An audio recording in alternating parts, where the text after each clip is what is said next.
بسم اللہ الرحمن الرحیم الحمد للہ رب العالمین والصلاة والسلام علی رسولہ محمد وعلی آلہ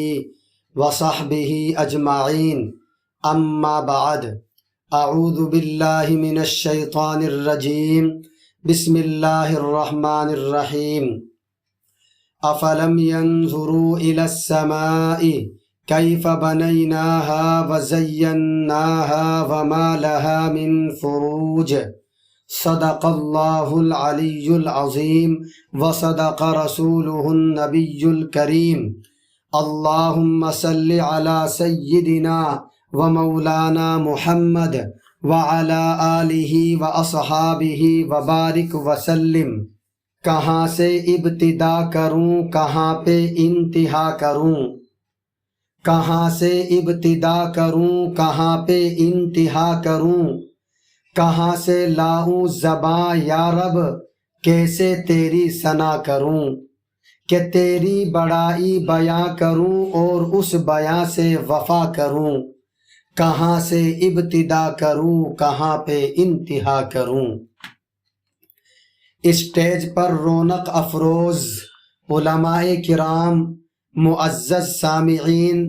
اور پیارے بچوں، آج کی انجمن میں آپ حضرات کے سامنے وجود باری تعالی اور توحید خداوندی کے متعلق کچھ دیر اظہار خیال کرنا چاہتا ہوں۔ پیارے بچوں، یہ بلند و بالا آسمان، یہ چوڑی چکلی زمین، یہ جگمگاتے ستارے، یہ اونچے اونچے پہاڑ، یہ ہرے بھرے کھیت و کھلیان، یہ حسین سبزہ زار، یہ گہرے سمندر، یہ تیرتی مچھلیاں اور یہ اڑتی چہکتی چڑیاں کس نے پیدا کیں؟ وہ کون سی ذات ہے جس نے چاند کو چاندنی اور سورج کو شعاعیں بخشیں؟ وہ کون سی ہستی ہے جس نے ستاروں میں جگمگاہٹ، چڑیوں میں چہچہاہٹ، بادلوں میں گھن گھناہٹ، ہواؤں میں سنسناہٹ، پھولوں میں مہک، خوشبوؤں میں دمک، جگنوؤں میں چمک، غنچوں میں چٹک، کلیوں میں لچک اور بادلوں میں دھمک پیدا کی؟ جس نے خزاں بہار، گل و گلزار، گنگناتے آبشار، دریاؤں میں شور، طوفانوں میں زور، آندھیوں میں تلاطم اور سمندروں میں طغیانی پیدا کی۔ ذرا سوچو، یہ رات و دن کا وقت پر آنا، وقت پر چلا جانا، چاند و سورج کا مقررہ وقت پر نکلنا اور ڈوبنا، ہواؤں کا چلنا، بارش کا برسنا اور دنیا کے ہر ایک نظام کو کون سنبھالے ہوئے ہے؟ وہ کون سی ذات ہے جو یہ نظام چلا رہی ہے؟ وہ ذات اللہ تبارک و تعالی کی ذات ہے۔ هو اللہ الذی لا الہ الا ہو، وہ اللہ ہے، وہ اللہ ہے، وہ اللہ ہے جس کے سوا کوئی عبادت کے لائق نہیں، جس کی قدرت عظیم، جس کی طاقت بے مثال، جس کی صفات لازوال، جس کی تخلیق بے نظیر، جو آسمانوں کو سنبھالے، جو زمین کو پھیلائے، جو سورج کو نکالے، جو چاند کو ڈبوئے، جو بارش کو برسائے، جو ہواؤں کو چلائے، جو دنیا کا خالق، ساری انسانیت کا مالک ہے، جو رلاتا اور ہنساتا ہے، جو کھلاتا پلاتا ہے، جو سلاتا جگاتا ہے، جو پہناتا اڑھاتا ہے، جو موت دیتا اور جلاتا ہے۔ غرض یہ کہ دنیا اور دنیا کی ہر چیز کا تنہا حاکم و مالک اللہ ہے،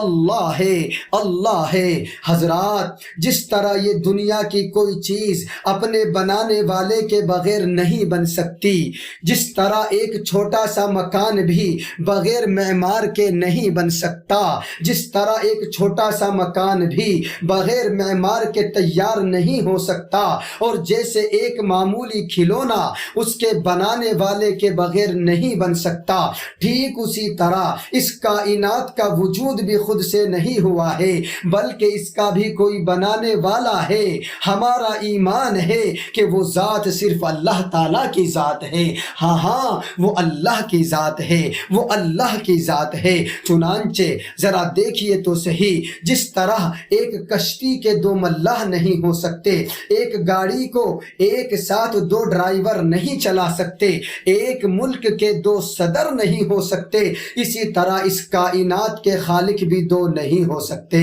بلکہ اس کا خالق و مالک بھی صرف ایک ہے۔ میرا اللہ قرآن میں فرماتا ہے لَوْ كَانَ فِيهِمَا آلِهَةٌ إِلَّا اللَّهُ لَفَسَدَتَا، یعنی اگر آسمان و زمین میں اللہ کے علاوہ کوئی معبود ہوتا تو اس کا نظام درہم برہم ہو جاتا،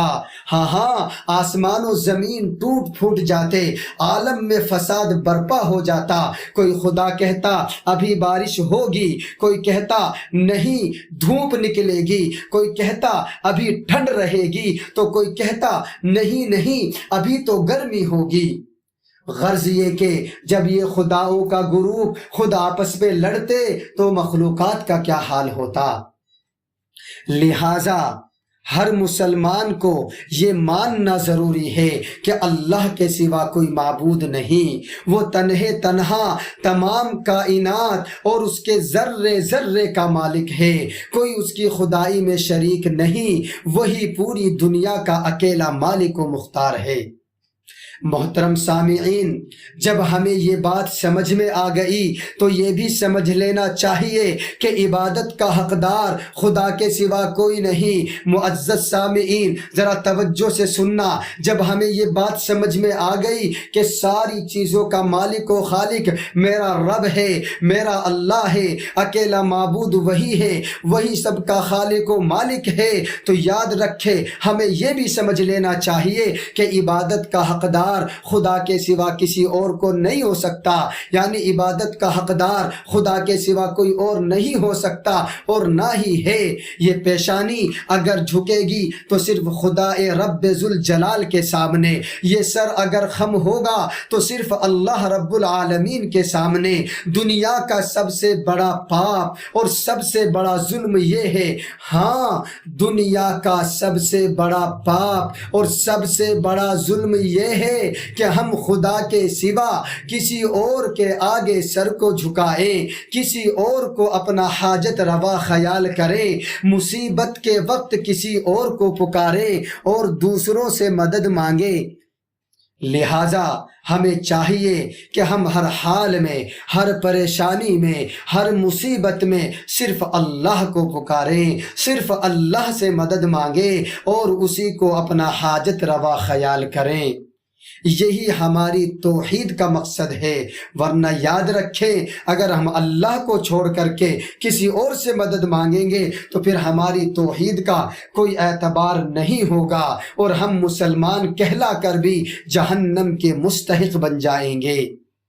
دعا ہے کہ اللہ تبارک و تعالی ہمیں توحید کو سمجھنے اور اس پر جمنے کی توفیق عطا فرمائے۔ وآخر دعوانا ان الحمد للہ رب العالمین۔